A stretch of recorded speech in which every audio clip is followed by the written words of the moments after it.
على فكره هو عادي جدا انك تفضل شغال لمده 3 شهور على الدايت وعلى التمرين بتاعك وفجاه تعيا اسبوعين فتضرب كل المسلز اللي انت عملتها. في الحقيقه انت مش بتكون خسرت كل العضلات اللي انت عملتها، ولكن بتكون خسرت ميه كتير من جوه العضلات، الياف عضليه بنسبه ضئيله ونسبه من الدهون المهمه في جسمك. طيب الحل فين؟ الحل ان انت ترجع في التمرين تدريجيا، ولكن اللي تقدر ترجع عليه على طول بالظبط زي ما كنت هو النيوتريشن بتاعك، سواء اذا كان اكل او سبلمنتس. بس بالنسبه لي انا شخصيا هعمل الاثنين عشان انا عايز ارجع في اسرع وقت ممكن، بس اكيد مش هعرف اعمل ده لوحدي، هحتاج البارتنر بتاعي يساعدني. الو انرجي سبلمنتس، لو سمحت انا كنت عايز كورس البالكينج بتاعي.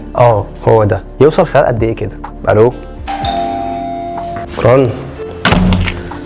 انا في العادي السبلمنتس بتاعتي مش بتبقى حاجه فانسي قوي، بستخدم الحاجات المهمه الاساسيه بالذات في البالكينج. يعني عندي اول حاجه الواي بروتين من ليميتلس الفا، يعتبر من احسن واي بروتين اللي انا جربته في مصر حاليا. وتاني وتالت حاجه وبستخدمهم كميكس مع بعض الكرياتين مونوهيدرات من ويلنس نيوتريشن مع الكارب بتاع ويلنس نيوتريشن، وفعلا الفليفر